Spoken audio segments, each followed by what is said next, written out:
So what do you guys think of the wrap? You feeling the colors that I picked out?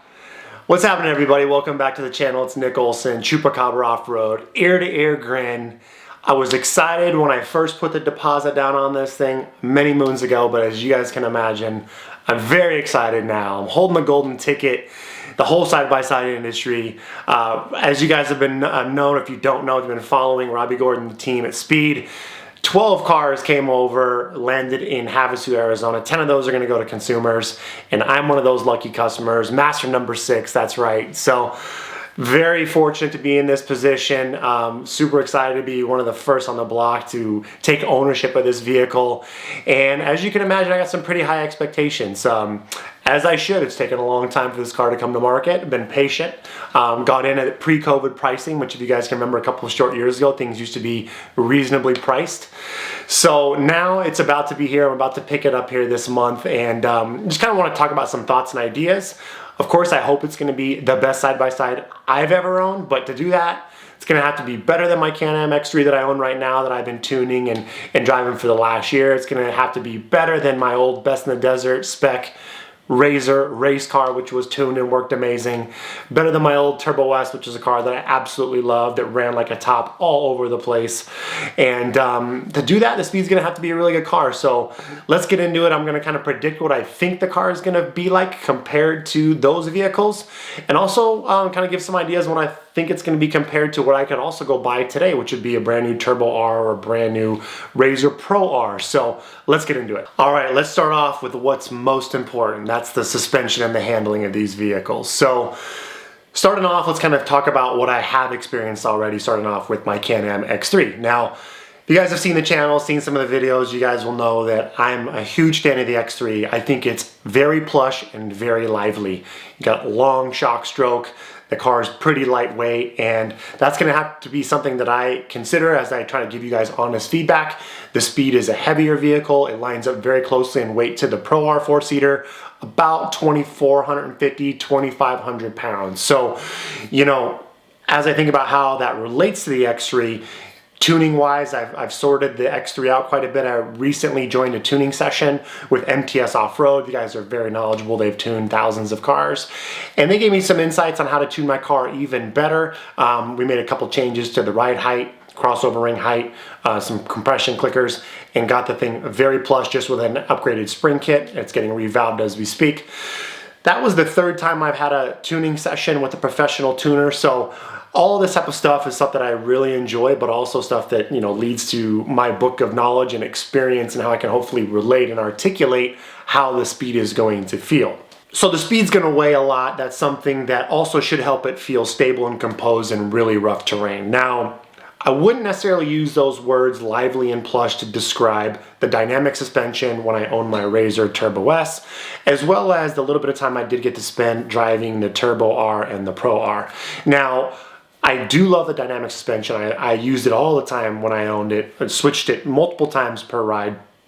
It's awesome for somebody like me who likes to go all over the place, all different types of terrain, but I wouldn't have called it plush. Now, it's almost like the technology's gotten too smart for its own good, and it's hard to feel what the vehicle is doing or feel the ground better. It might be a better explanation for it. So honestly, after driving the Can-Am and some of the Polaris back to back, I will say that I'm pretty stoked that the Speed doesn't have live valve suspension. I hope it's something they do, you know, come out with maybe in the future. I think it's a technology that a lot of you guys have also experienced and you love it. It's good for a lot of reasons. I particularly think it's helpful on a heavier 4-seat car to prevent some swaying when you're going fast or harsh G-outs in the dunes, and then keep it light and soft when you're doing some trail riding or some technical rock crawling of that nature. So all those things kind of lead up to, you know, how is the Speed going to fit in? I do think it's going to lean towards the plusher side like the X3 because it does have the longer shock stroke. It's very adjustable, which is something I like about my X3 and something that I didn't like about the Razor with the lack of clicker adjustments. There's never been any rebound adjustment on a Razor for the most part, those type of things. So to be clear, I don't want to say that all Razors that I've driven have not necessarily been plush and lively. When I did have my Best in the Desert spec Razor race car, we had that thing professionally tuned by a suspension magician, Wayne Israelson of Alltech, and he had that car working amazingly well. It was surprisingly plush on the small bumps, and the faster you drove it, the better it felt, the more it ramped up, the more composed the car felt. I thought that tuning a full spec race car was going to unfortunately require me to give up some of that small bump suppleness. We also didn't have a sway bar on the front of that car, just a bigger rear sway bar. It handled amazing. It was very plush. It had a lot of other things going on with the driver's compartment moved back, a bigger fuel cell, the weight was centered. But as a whole, it handled extremely predictably, extremely well, and it was plush as well as ramping up beautifully when you're pushing it at full race pace. Now, one thing that I think the Speed's gonna have the biggest advantage at in terms of handling and suspension performance is the geometry, is the thoughtfulness that Robby and the team of Speed put into the overall design of this vehicle. There's a lot of you guys that are skeptics of this car, but I think most all of us would agree that from an engineering perspective, geometry, as a whole, this car is going to lead the industry. You've got significantly less track width change than a Polaris Pro R, less bump steer. It is all double shear. Almost everything about the chassis, particularly the front suspension, is basically what sold me on this car. So the challenge, though, as I try to relate honest feedback to you guys, is can I feel that? Can I convey either a sense of confidence, or I'm assuming that it's going to track really straight through really rough terrain. It's going to be easier to just kind of push it. And if you guys haven't already, make sure you watch a walk around comparison video that Robby did last week comparing a Pro R to the Speed. It shows how much track change exists on the Pro R, which is something that Shock Therapy brought up as well. It's just an unfortunate flaw, design flaw, or a limitation when you have a radius rod setup. And that's something that isn't near as bad on the Speed. So I think for those reasons, I think you will be able to feel it. It should be easy to drive over really rough terrain. It should be predictable. Another thing in that video that's worth highlighting is that you can see side by side how low the Speed is, and it's great in my opinion because both vehicles have similarly sized tires. They both have almost the exact same ride height or ground clearance, but the driver's compartment of the Speed, the driver and passengers are much lower, and when you go to the rear of the vehicle on this video, you can see how much lower the spare tire, all the storage is going to be in the Speed, and it's hard not to think that this is going to be a lot more predictable, flat sweeping turns, tight washes, hopefully give it more of a lively feel even though it's going to be a heavier car. So, you know, hopefully some squirty sensation where it's not going to feel tippy. You do have some adjustments with the sway bars too. So, and seeking that kind of magical, plush, buttery smoothness that I like usually comes at the hindrance of having the car, you know, move over a little bit more. With that lower CG, I think that's something that the Speed is going to be as good as any vehicle we've ever seen on the market, and hopefully that's something that I feel. That's what I'm going to predict I'm going to feel, and then hopefully I can actually feel that as we drive these cars back to back. I got a couple buddies that own Pro Rs, of course Can-Am, so we'll of course not only take my opinion but get some of my close friends that I trust to drive back to back and give you guys some honest feedback about how we can hopefully convey that if we feel those things, or if I'm just imagining things and it's stuff that maybe sounds good on a walk around but doesn't really translate to the real world. So we're about to find out here soon. All right, so moving on from suspension and handling performance, let's talk about reliability and the drivetrain. Now, I think this, if you're like me, everybody else wants to know, is the powertrain going to be reliable? Putting out stock 225 horse, that matches the highest horsepower side by side on the market, which is the Pro R. And some of you guys might argue that it's not a fair comparison. The Pro R has 4 cylinders, but you know, I think ultimately with these comparison videos, everyone wants to know, is it the top dog? They both cost a lot of money.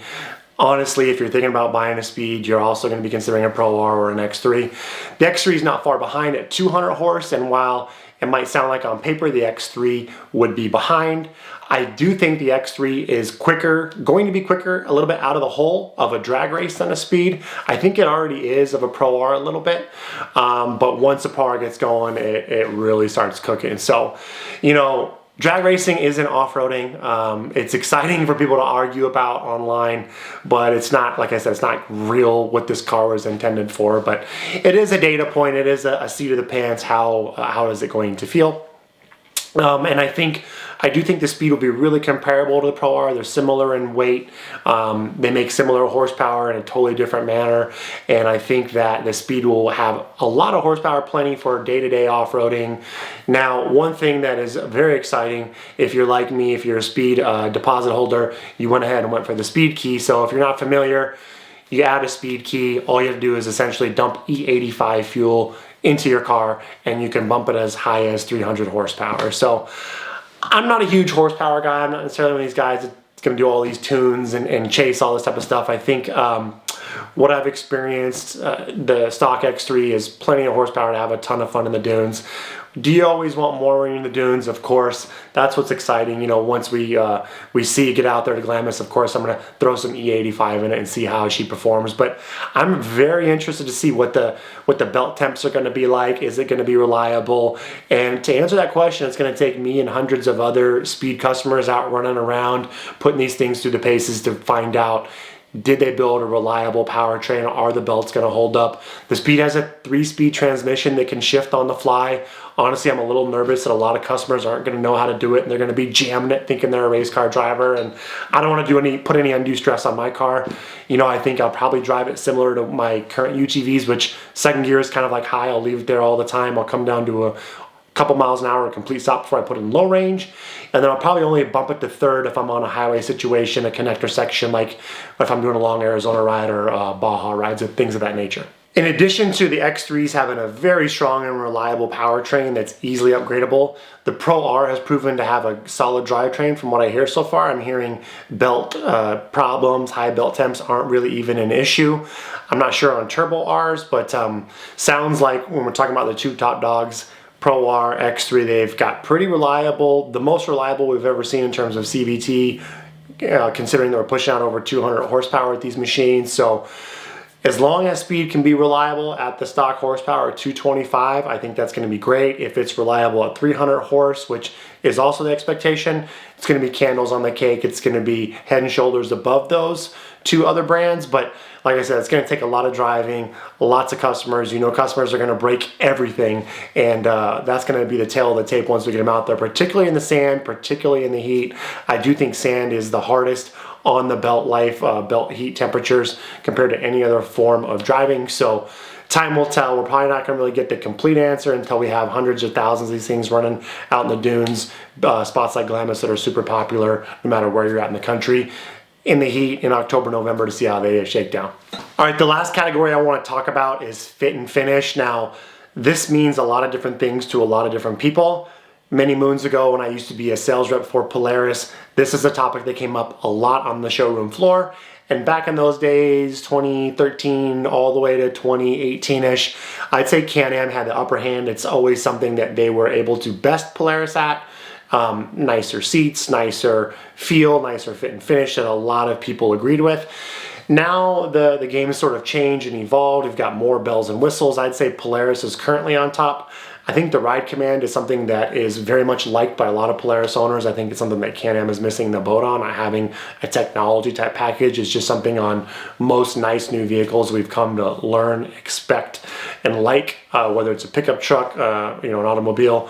Everyone is expecting that, and Polaris for sure has taken over. They've got higher quality seats, and they've got some adjustments on the steering wheel now on the higher end models. So Polaris has done a good job. When I start to look at the Speed, it's hard for me to believe that Speed has not going to take over and surpass Polaris. You look at some of these features, the dash cluster with the 9 different screens that Speed offers is amazing. Like I said, I got the digital package, so I'm gonna have real-time data to my belt temp as well as my tire pressure sensors. So a lot of cool little things. You can mirror your screen of your phone. So I'm curious, can I throw my Onyx or my Lead Nav app on my phone and then mirror the screen? And will I be able to see that GPS right there? And will that be good enough for some rides, most rides? It could be. I'm excited to find that out. I'm also going to do something else. I haven't decided what it's going to be. Garmin has some new units that look pretty cool. Lowrance is always solid. I could mount up another iPad in the center for big Baja rides or something for my passenger co-rider when I'm leading a ride like that down in Mexico. So I haven't really figured that out, but I'm excited to see what that does. Getting back to fit and finish, you know, for some of you guys, that means high quality welds. For some of us, that's how the doors open and close. You know, things like with the Speed come in stock with very high quality, a cool new design of a beadlock wheel. It's also got the proper geometry for the suspension, so that's something that I don't think anyone's really going to need or want to upgrade. Whereas if we're keeping it real, the stock Can-Am and Polaris wheels are garbage. The Speed tires are brand new. Who knows how well they're going to do, but I feel confident looking at them that they'll be at least as good as a Carnivore or tires that come on stock Polaris and Can-Ams. And if they're better, then most guys are going to want to keep them before immediately upgrading. So this kind of reminds me, this might be good for a whole other video to maybe just make a list of all the fit and finish items that, you know, maybe sound small, but they'll add up and they really influence people's buying decisions. So, you know, after I get to spend some time in the Speed, we'll talk about it. It's just kind of hard for me to believe that my new Speed LE coming with carbon fiber seats that, by the way, you could pick a couple different sizes, wide, tall, normal, with 5-point harnesses. Like I mentioned, the dash. A couple other features that are awesome for fit and finish are the custom graphic kit that I got to pick out and design, like all of us LE owners, as well as the accessories that I did buy from Speed are going to come pre-installed. So things like my PCI radio, when I go to pick it up, it's going to be in the car ready to go. That's nice. It saves time, it saves money, it saves effort and energy, and gets me one step closer to get my car completely dialed in, where I only have a couple little things like lights to add and I'm pretty much ready to rip. So I could almost put all of that in the fit and finish bucket. And comment below what you guys think, what's important to you, what influences your buying decision. If we're not talking about just the raw stuff that wins all the hearts and commercials like horsepower and suspension travel. All right, so we got to talk about all of you Speed haters, you Speed skeptic. Kiss my ass! I'm the biggest hater! Comment below. What are you most concerned about? What do you not believe in? What do you need to see to maybe not even convince you to buy one, but just to convince you to say like, oh, this is pretty cool that we have another real legit player in the marketplace. Man, you corny! I've been reading a lot of comments on Facebook. It's been quite funny. But one thing I think that comes up, I don't want to say it's from haters, but I think it's a legitimate concern, are going to be the parts and the support after the purchase. Now, I know Robby's mentioned this a couple times. Of course, they're going to have spare parts. Of course, they're going to be like any other OEM where all of the participating Speed dealers are going to be able to order all the extra things that you would need. You know, for me being one of the first 10, I'm sure they'll have some items, but as they start to scale up and start shipping 500 cars at a time, that's a big deal because every Speed dealer is going to need to have extra belts, extra axles on hand, all these common breakable wear items that we're going to need on the field, something I'm going to want to stock up on if I'm going to make a long ride. You know, and if I do have something go wrong, can I get an upper front knuckle or a left or right front knuckle? Can I get some extra hardware? All these types of things, you know, who knows what could go wrong, and we want to make sure that we have the ability to get that stuff in a timely fashion. I'm a little spoiled being down here in the Southwest like most of you. I'm only a couple hours away from the Havasu headquarters. My dealer, Coin Power Sports, is going to have a lot of stuff in stock. So I'll be able to get stuff from Chip over there at Coin, hopefully in a couple days, and he'll have plenty of stuff stocked up for these cars. Coin is my dealer that I purchased from. They've got a lot of cars. They're the first dealer except with Speed. So I'm sure I'm not too worried about it, but I think it is a point worth bringing up. I think a lot of you guys have concerns about it, and I think maybe if the Speed team addresses that a little more effectively or just shows us piles and pallets full of parts, that might ease some of your concerns. Once again, myself, bunch of us out there proving that the powertrain is reliable, if it is indeed in fact reliable, then I think it's going to be very exciting. So either way, it's exciting now. A lot of questions to be answered. Comment below. Let me know what you think. Excited to get this car for you guys. And as you can imagine, I'm filming this with a brand new camera. We got all gear. I'm bringing on people on deck so we can get these videos edited quickly and kind of come to you guys here on the YouTube with some content I think you're going to like. try to keep it as unbiased and real as possible. If you guys have been following the channel, you know I put out over 250 videos. I keep it real as I can be. I started my own products company, so I can do a lot of this content and just kind of give you an honest person's feedback. I'm not getting a special discount on the Speed or from any other OEM, and it's just fun and see. I'm going to be, I think, fair, and hope you guys are tuning in for that, so I'll do my best. Thank you guys for watching. Comment below, and we'll see you on the next one. Say, see ya. See ya. First off, I would like to thank God Almighty for giving everybody so much and me so little. I hate you, I hate you, I don't even know you, and I hate your guts. I hope all the bad things in life happen to you and nobody else but you.